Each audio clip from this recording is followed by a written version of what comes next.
Welcome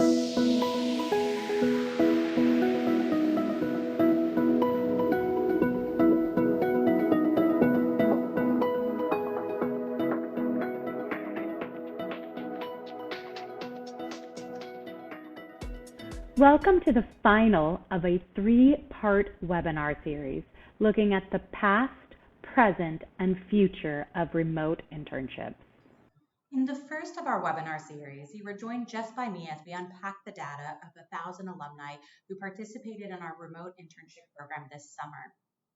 The next webinar did get an upgrade with the introduction of Ed Holroyd-Pierce, co-founder and president of Virtual Internship. I can say very easily that this week we have definitely upgraded to the biggest and best potential, as I am joined by four wonderful panelists: Ann Shtig from Autodesk, Turnipseed from Hill Street Strategies, Colleen France from the Wharton School of Business, and Daniel Nivern from Virtual Internship. I'm now going to just take a moment to introduce each of the panelists individually. First up, I have Colleen France from the Wharton School. Colleen is a career advisor and senior associate director in Wharton's MBA program at the University of Pennsylvania, covering the real estate, general management, human capital, and travel and hospitality sectors. She is also co-chair of Wharton's Advising Support Network, and prior to her role, she was most recently the inaugural director of the Carey JD MBA program at Penn Law and the Wharton School, where she built the program and helped raise a transformative $10 million naming gift.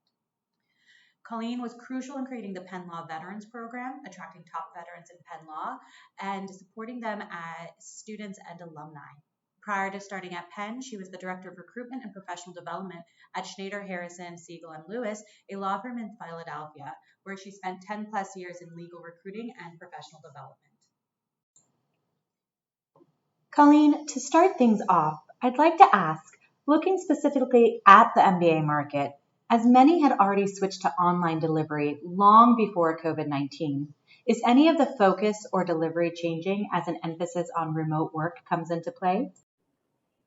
Interview or a Zoom interview, their advising with their career advisor would also take place in that format.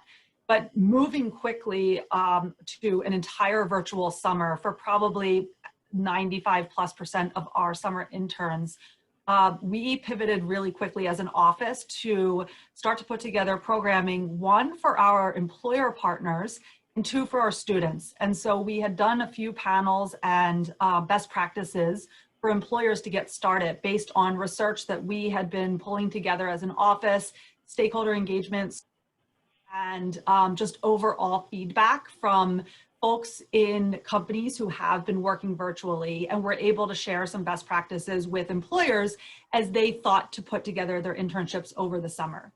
And then for the student-facing side of it, our office over the summer, and this is pretty true across MBA career management offices across the country, that had done student programming on how to set yourself up for a virtual internship, how to request feedback in a virtual environment, how to create culture amongst your internship class, and how to, essentially secure a full-time offer.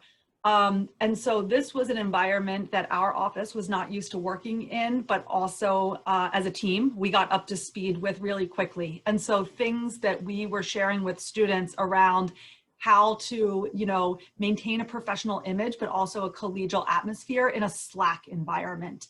How many Zooms are too many Zooms? When should you ask a partner or manager or director for a Zoom call versus a phone call versus an email? And so you take a lot of the things that you take for granted in an in-person work environment of popping down the hall or asking, your neighbor a question, seeing somebody in the lunchroom or the hallway, that became sort of part of the ethos of your work environment, and you take that away in a virtual setting. How do you recreate that? And so a lot of our programming was really focused on the community and the feedback aspect of an internship, which are things that our MBA interns were looking to get out of their summer. How do I still have an impactful summer? How do I still learn this summer, seek feedback, eventually get that full-time offer? And so this is something that we've done through a series of, you guessed it, virtual webinars, training platforms, Q&A sessions. and bringing together panelists from different companies who we feel have been doing this pretty well. One, best practices before the pandemic of how companies were creating culture and creating successful programming for interns in a virtual setting. And then two, how they are looking at it from a more long-term perspective, which is what it's looking to be like, where the space that we'll come into. And so I would say Wharton in particular, but business schools in general, probably did not focus on the virtual component of work prior to March, only because it was usually a company by company basis. It was a, something that some employees would do 2 days a week or on an ad hoc basis. But now realizing, the productivity that students can have, that employees can have at home, and needing to repurpose is something that we are constantly looking at. And so we will move into a fall and spring recruiting cycle this year, virtual. A lot of companies will likely look virtual for their internships for next summer. And that's not a bad thing necessarily. And so meeting students and companies where they are and trying to almost stay ahead of that has been a priority of career management offices across the MBA landscape. And so I think that there have been a lot of learnings so far, and we will continue to seek that feedback from both students and employers to be able to better provide programming, advice, and essentially, recruiting game plans for students to move forward. So while there's been a lot of disruption and uncertainty, I think that there's actually a lot of opportunities in this space to be able to provide more internships, the ability to do multiple internships over the summer, given the freedom of flexibility that you might now have as an employee working from home. And so I think that there's going to be a lot more thought leadership in this space, and Wharton looks forward to taking the lead on that. Wonderful. Thank you so much, Colleen. Now I'd like to introduce our next panelist, Hillary Turnipseed. So Hillary is from Hill Street Strategies and is the founder of Hill Street Strategies, a full-service consultancy that provides comprehensive talent acquisition, talent management, and workplace culture solutions. She specializes in early-stage startups, as well as the education technology, media, production, and advertising industries. Companies she has worked with include Discovery Communications, Black Girls Code, Politico, and Blackboard. While Turnipseed's primary expertise is in recruitment, she also focuses on implementing diversity and inclusion strategies along with employee engagement and wellness program initiatives. She is well known for her creative approaches to optimizing workplace environments and policies for the millennial and Gen Z generations. So Hillary, I'd love for you to turn on your camera and welcome everyone and answer our first question for you, which is, does remote work impact a company's ability to increase diversity and inclusivity in their company? Thank you for having me, and the answer is yes. But I think it's sort of a two-pronged sort of answer. From a negative standpoint right now, when we think about sort of diversity and inclusivity in the new normal that we're in, what's often coming up right now is more accessibility. When we think about marginalized communities, what's coming through right now, and this is outside of just work, even with school, we think about internet accessibility, but also as a minority, not being in an office, it adjusts sort of how to network, how to be seen. And sometimes, being an advocate for yourself can be hard sometimes within kind of marginalized communities. And so pivoting to a remote workforce, if you haven't done it already, can definitely be challenging if you're not set up to pivot in the best way, with really using technology to sort of be your friend. And so, one of the ways that I think it can really go well, and where I've seen it, is it can actually increase diversity. We now have more flexibility. It opens up the candidate pool, whether it's from location to hours and availability. It reduces commuting costs. Right now, though, there is really no separation between work and life. And so when we think about the inclusivity piece, there needs to be more of an investment, and a lot of companies are doing this, in really thinking about how their companies are communicating. What vehicles, what tools are they using to increase how and how often employees and teams can really sort of communicate. I think as we're moving more towards remote first and remote friendly environments in general, there seems to be more of a need for increased flexibility across the board, but also an increase in sort of empathy and more human-centered adjustments to really support the business. And so when we think about this new normal that we're in, remote work, it can definitely have all the benefits of increasing a diverse candidate pipeline pool, creating more options around kind of availability and accessibility, especially when, we have childcare, or, we have to be home to really take care of, our family or things like that. So it is, when done correctly, it can have profound benefits, but moving into this new normal, if you're not necessarily well-versed in really leveraging technology to really improve how things can be communicated, that's where we see a lot of kind of that struggle around kind of networking, setting expectations and goals, and really the need for more internal management to really make sure that their foundational work and workplace sort of structures can really be adapted to really set people up for success when you don't have them physically in front of you, to really see or can maybe anticipate some of the needs to really set anyone up for success. And so I think there are a lot of advantages to really be able to build more diverse and consciously inclusive workforces in this new normal, but the need for to take into account accessibility to internet access, or the fact that there really is no separation between work and life, or just the different communication styles that often come with being a part of sort of the minority, and factoring in instances of imposter syndrome that often come up too. Companies need to definitely be more intentional with the human-centered factors that really come into the fact that we're working in a pandemic right now and sort of a revolution of sorts. And so there is no game film for what's going on. And so a lot of it is we're sort of experimenting and figuring out what really lands and sticks, but it really has to be customized to each individual company and team. And so I'm noticing a lot more sort of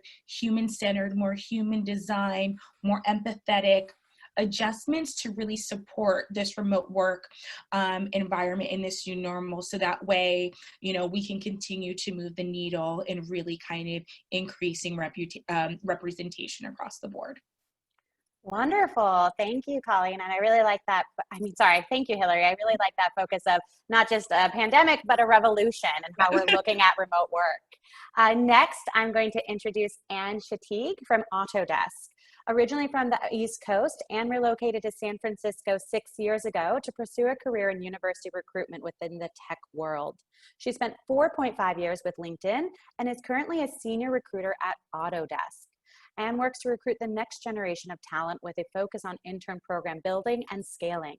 Outside of work in a pre-COVID world, she enjoys live music, learning choreography from popular music videos, and boxing.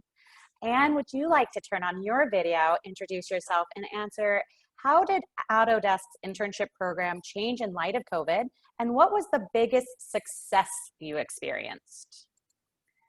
Yeah, hi. So good to meet everyone, and just sitting and listening to whatever, like Hillary and Colleen talking about it. And, it's just a crazy world that we live in. And when I think about how did Autodesk's internship program change, I think more about like, how did it not change? It feels like we had to adjust in every single way. And, early on, we were almost kind of hesitant to say like, okay, we need to pivot entirely, because at that stage, I think we were all kind of trying to figure out where things were going. Overall, though, I mean, we had to pivot from having, I believe it was like around 160 interns globally, to pivoting all of them to be remote, some of which were in different countries. So there was a lot of just behind the scenes navigation on how do we make this work? How do we, get the data, and how do we get the technical side of this to actually feasibly work? Once we got to that stage, we had to completely remodel the way that our intern program functioned. A huge part of our intern program was a community. And for us, we had to think, okay, how do we build community when nobody gets to see each other outside of this little box here on Zoom? So we had to, build out different trainings and different like FAQs, and really teach our hiring managers how to communicate and how to over communicate with their interns, since there's not ever going to be those little moments when you're sitting at your desk and you look over to someone on your team and say, hey, I have a question about this. Additionally, a lot of the interns, like, this could have been their first sort of corporate experience or first time actually working in a corporate environment and tech company as a whole. So I think there were a lot of learning curves that we had to adjust for.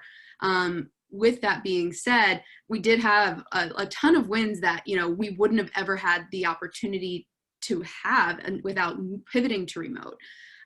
What we ended up implementing, we had all of our ERGs come and speak, our employee resource groups come to speak with our interns, and each day focused around a different group. So we were able to bring our global intern program to be able to meet people from these different groups to help foster that community building.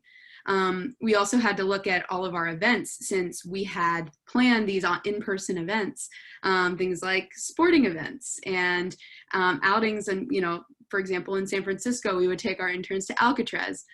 Obviously, none of those things were able to continue. So we had to pivot and think, okay, what can we do from a virtual perspective? So we definitely made use of different online games. We created like a culture catalyst competition. So for people to participate in different tech talks, volunteering, and just overall anything that would involve them in the culture or mentorship or getting to know each other. And we kind of put it into a point system so that at the end of summer, we would have winners from across the globe, and we're going to send them different prizes. So we had to get really creative. But again, the biggest thing that we had to highlight is over communication, and teaching the interns like basic things that you would have kind of picked up throughout the time. But I think the biggest success is just the globalization. Autodesk is a truly global company, but this was the first year that our interns within Canada, within the States, India, Rwanda, Singapore, like we had interns across the globe who were actually able to come together and meet and get to know each other. And that was such a huge win. And I think that it's really set the stage for how we proceed from here. A lot of the tech companies are starting to say like, hey, we're not going to be having people in the office in the same way. And I think this is really great. And just as Hillary was saying, like it does give opportunity to people in all different areas to have access to these programs. So we're in the middle of kind of planning a lot of that, but it's been really exciting in ways that we didn't necessarily anticipate. It's just now different, but just opening the doors to more and more opportunities. Wonderful. Thank you so much, Ann. And last but not least, we have wonderful Dan. So Daniel Nivern from Virtual Internships. He is the co-founder and CEO of Virtual Internships, providing transformational work experience programs to students in an increasingly digital world. And CRCC Asia, the leading broad provider for Asia, with over 10,000 alumni of its flagship internship program. He has helped to form internship programs with over 100 universities globally, as well as with the Ministry of Education in China, the British Council, and Education New Zealand. On the operations side, he has set up internship programs in China, Japan, South Korea, Vietnam, and the UK. Dan, I would like you to turn on your camera and as quickly as possible answer, is remote work just a fad, just for certain industries, or is it here to stay? Well, thank you, Jillian, and thank you also to my co-panelists. That was really fascinating, and I've been voraciously taking notes on all of those topics. That's really great. Jillian, to answer the question, we do believe so. I mean, we've been proponents of virtual internship programming for several years now. When we first founded Virtual Internships back in 2018, we thought the world was moving in this direction anyway. There's been research about this, World Economic Forum, Fourth Industrial Revolution, etc. And obviously the recent pandemic has expedited and accelerated that. And as all of the panelists have said, if done correctly, I think we've always felt there's a huge opportunity here to promote more accessibility, global accessibility, to remove some barriers that would have been there otherwise, mobility barriers, time commitments with study or with work. And it really increases optionality. And I think that's really important for students and graduates today. It doesn't necessarily need to replace an in-person internship all of the time, and it's not necessarily better or worse, but it creates another option. And we know that that means that we can provide different outcomes for students as well.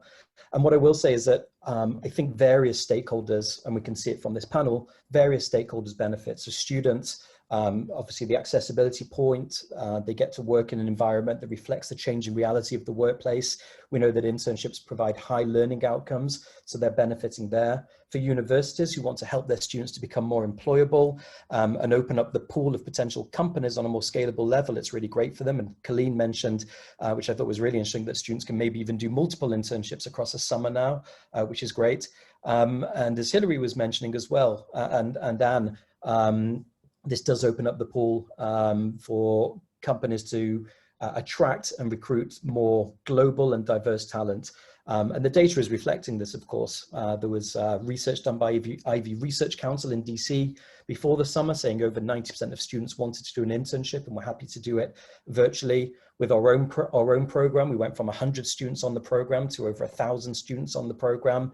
And the data that we're getting from the outcomes of it, with 80% feeling more employable, 50% saying they'd be happy to work remotely in the future, etc., shows that there are signs that this is the trajectory we're going on. And in terms of the different sectors, I think we're going to see a lot of creativity in what sort of sectors you can do an internship in. I think that's out of need, but also demand and our ability to do so with new technology. So from the obvious ones like business and marketing and IT, but also engineering, we have placements in the wine industry. We've got loads of placements in healthcare, for example. I think we're going to see a lot of creativity. So absolutely here to stay. And I think that there's a lot of exciting components to that. Wonderful. Well, I am now going to ask all panelists to turn on their cameras and say hello to the 103 attendees of our webinar and answer the first question. And the first one we're going to look at is, do career services need to start promoting remote work skills and emphasizing their importance to increase future post-graduation employment rates of their students? As someone in career services, I'll take this question. Absolutely. Yes. And so we can't expect that students are going to go back to being full-time in person, and that the skills required in an in-person internship or full-time versus the skills required in an online environment are going to look the same. And so I think that you're going to start to see a lot more programming in the for virtual settings. Absolutely. And I think that it had started probably moving very slowly in that direction, and this just, you know, opened up the door for that to happen, which again, for all of the reasons that my co-panelists had mentioned, are all good things.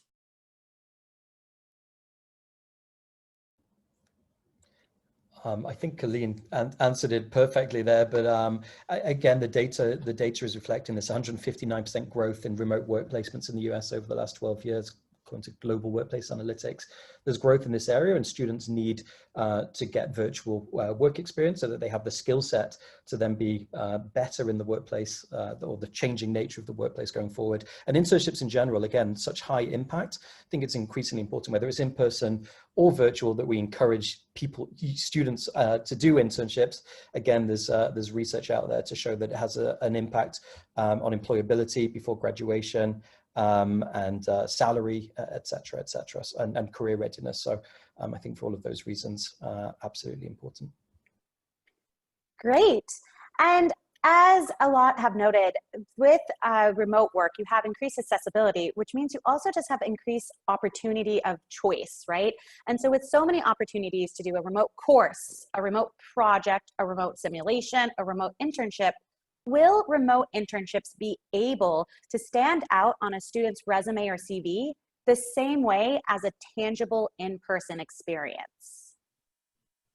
I'll take that.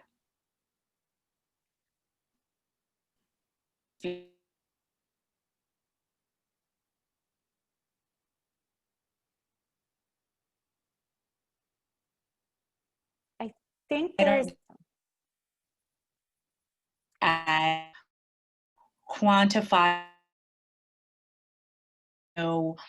that impact work, which is why internships now, you're not just getting coffee, you're really doing things to really make an impact, more kind of project-based, deliverable-based sort of work. And so location definitely does not matter. Remote versus in-person does not matter. What really matters is what the organization is doing to really set their interns up for success in this new normal, which is where there are a lot of new policies and just sort of remote working expectations that are being really developed now to really make sure everyone is on the same page. But going back to accessibility and just more options and more opportunities, more flexibility, and probably lower, operating costs for the company too, where they can probably open up more internship opportunities. I think that, there will always be a level of competition with internships, but I think that from a student lens, the sky is even more the limit. Absolutely. I think the biggest thing for someone looking for an internship is just showcasing a diversification of skills. So whether that is in person, whether that is virtually, like if I see a virtual internship, I'm like, okay, great, this person knows how to work autonomously. They probably have really good virtual communication skills. Whereas if a person is in person, they probably have very good interpersonal skills. There's a lot of things that we can start to understand by seeing these different types of internships. But overall, if you're in an internship, the whole goal is to upskill. And the point of an internship is to help give that person real life experience. So the more options that you can get, the better, whether that is virtual, whether that's in person, whether, it doesn't matter as long as you're doing it. And tell us what you're doing, because there's a lot that a recruiter can take from a cover letter, from a resume, from your LinkedIn profile. There's a lot we can gather from that. And the more you can put, the better.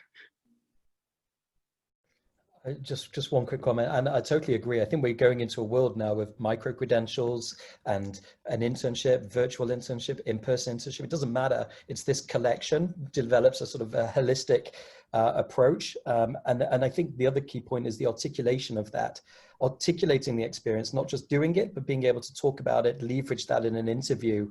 Even if there are challenges, how did I overcome not being in the office? How did I build connections? Back to your point, and previously about communication and fostering of community. How did I develop those relationships virtually, like we all have to do nowadays? So I think being able to articulate it, not just do it, is obviously going to be key as well. Great. And I do want to let you all know we are aware of the time. We are going just a little bit over with a few questions, but I promise this is getting recorded if you have to take a step away, and I will send it out for you tomorrow.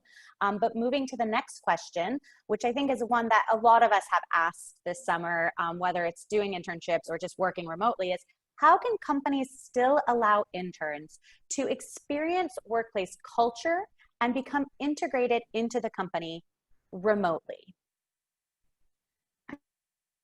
People want to get involved, people want to mentor. With a remote program, there is no better time than now for people to get involved to that level. So I think that you just have to be more creative in the way that you host different opportunities, and don't be afraid to ask. Just ask anybody, ask colleagues at different companies what they're doing. We're all trying to navigate this stuff. So like, networking, asking questions, utilizing the people around you. It's so valuable. And I'll jump in here, Ann, and just build on that a little bit, or reaching out to your manager or mentor to suggest programming. And so we're in the nascent stages of this being, you know, global and across the board. And our office, we always say we need a Gen Y on this program, right? Like any Zoom troubles we have, we're like, we go to the students because they can do this and make people co-hosts and do breakout rooms like it is the back of their hand. And so take the opportunity as the intern to provide some thought leadership and suggestions around helping your company help make the internship program better. A lot of people, I know, as you saw from my background, I ran professional development and recruiting programs for law firms for 10 years. And I used to be the same age as the interns, and they stayed the same age, and I kept getting older, and my relative skills to them and connectivity to them changed. And so I was constantly seeking feedback from my interns and summer associates. And so you as the intern also have the opportunity, and you should feel the you know, empowerment to suggest to your companies different opportunities to build community and culture.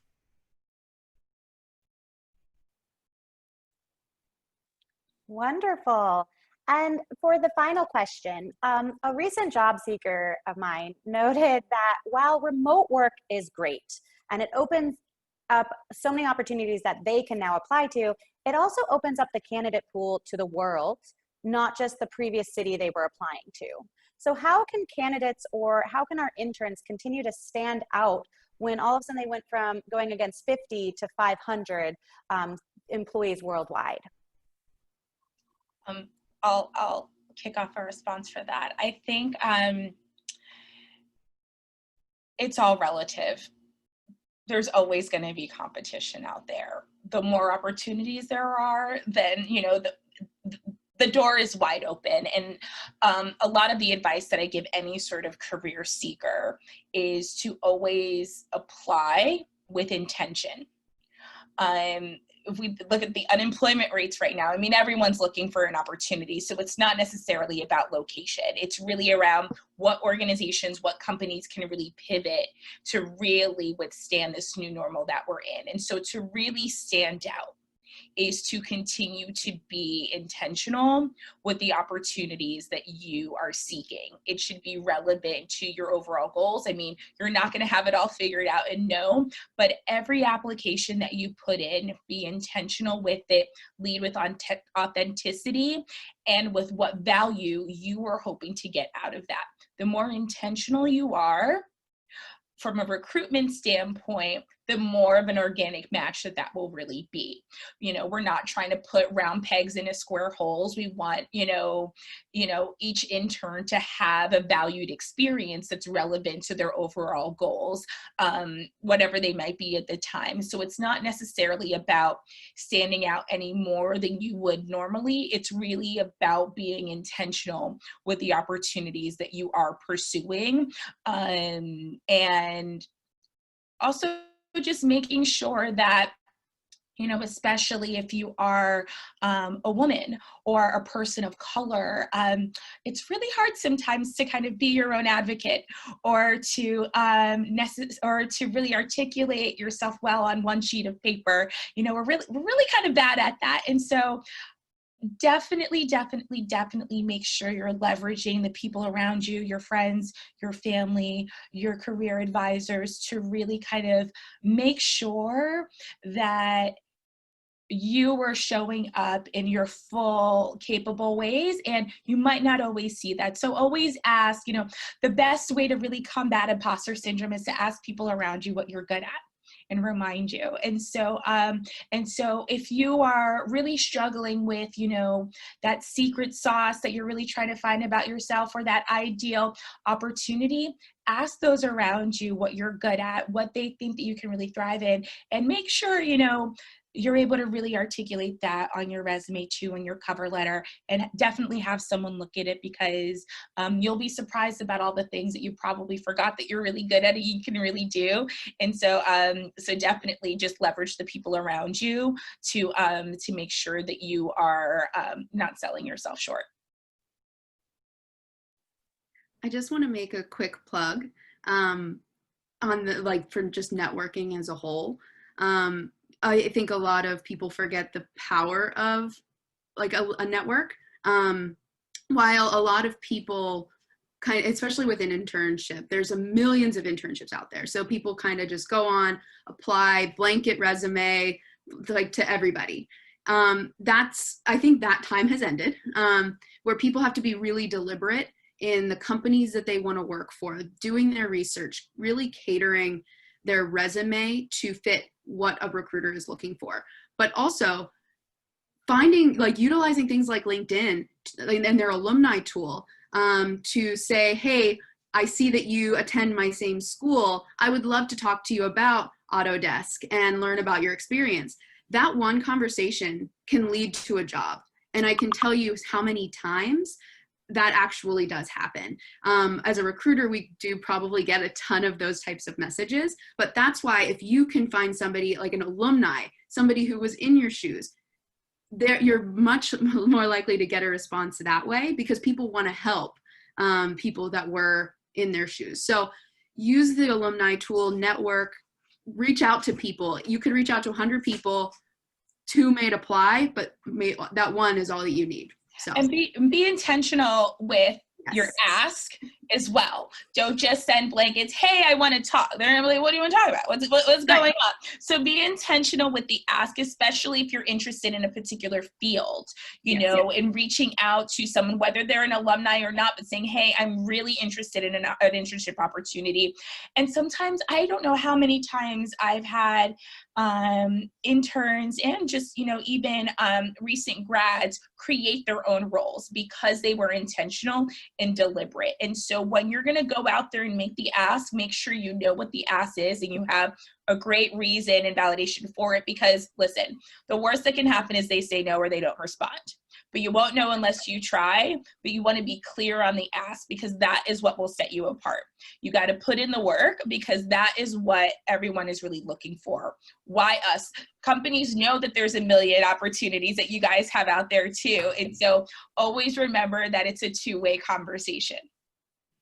Wonderful. You both took my exact talking points. So the networking is paramount. Yes. What we've found this summer is with promoting interns to do informational interviews has been the greatest source of networking from a distance that we could absolutely do. Noting that the majority of attendees right now are from universities, so they're not the students, but they're the ones supporting the students. Gregory Costanzo has asked, are there any resources that would be really helpful for interns planning to work remotely that you always share with interns, or kind of give them the guidance as they navigate the remote work experience? I would say to start really easy. There's obviously thought leadership online that you can read through, but talk to your peers. So folks who have done a remote internship, what worked well, what didn't. Think about companies who are doing this really well. Think about companies who are brand new to this, and ask a lot of questions, right? And so I would advise your students to become students of the industry, students of the type of role that this work will now require, and to not be afraid to reach out to somebody and just ask questions. This is new to mostly all of us. And so I think that everybody is in a space of wanting to learn and share and grow and create best practices. And so to just go straight to the market is something that is, it's low-hanging fruit in terms of not asking for a job, but just asking for advice. You are oftentimes get a better hit on your response. People like to give advice. They like to talk about themselves and their own paths. And so I think just really using the network and reaching out to people who've done virtual internships, virtual working, and are doing it well, and just gleaning best practices. Yeah, my only other advice for just kind of any sort of remote working arrangement in general, whether it's a contract or internship or even entry level, is in my experience, regardless of what mediums they use to communicate, especially in the beginning, over communication is sort of really key to really ensure that, you know, everyone has the tools and resources that they need to be successful, but really setting even more so just clear expectations of availability, how often you want updates, and really just, and as the manager of that intern program, really setting those parameters up, because that will just ensure really a more effective onboarding process. The more you can be clear on what is expected of you when you don't have someone around you to really kind of manage you and hold you accountable, setting clear directives in terms of when you will be online, when you want updates, just kind of what those parameters are, because then that you know, eliminates a lot of the narratives that might be created, or and the sort of, you know, imposter syndrome or anxiety that might come up with, am I doing well? What's going on? And so really just setting out more kind of a standard framework of expectations, obviously tailoring certain things for each department and individual, but the more clear you are in terms of, hey, this is going to be our operating philosophy sort of moving forward. I just find that the more of a framework you put out there, the more you can kind of de-risk that process overall. Yeah, it makes a lot of sense. And without wanting to make a shameless plug here, we do have loads of resources on our website, virtualinternships.com website, and also a YouTube page as well, which, just building upon what Colleen said, hearing from the students themselves who have done virtual internships this summer and who are really candid, you know, about the challenges that they found, but how they overcame them, and what they would recommend to future interns doing a virtual internship. So I think those testimonial videos are both really informative, but also very comforting. You know, people can navigate this. This is part of the new normal, and there are pros and cons, and it's great to hear from people who have done them and benefited from them. Wonderful. Well, I am 15 minutes over, so I do appreciate all the attendees who stayed with us and our wonderful panelists. I would like to thank again Hillary, Ann, and Colleen for joining us today. I have provided their LinkedIn information as well as all the respective organizations that they represent to really allow you to kind of access this later. I didn't leave off our fourth panelist, Dan, because of course he is Virtual Internships as well. So please, if you have any questions about the program or the company, you can reach out to hello@virtualinternships.com. And finally, this is part of a 3-part series. So this was the future, but we've already delivered on the past and the present. Both are on YouTube. You can absolutely access them, or you can reach out to me directly and I can provide you any of the slides, details, and more from those opportunities. But thank you all so much for attending. Thank you, wonderful panelists, for your great insight. And I appreciate you all.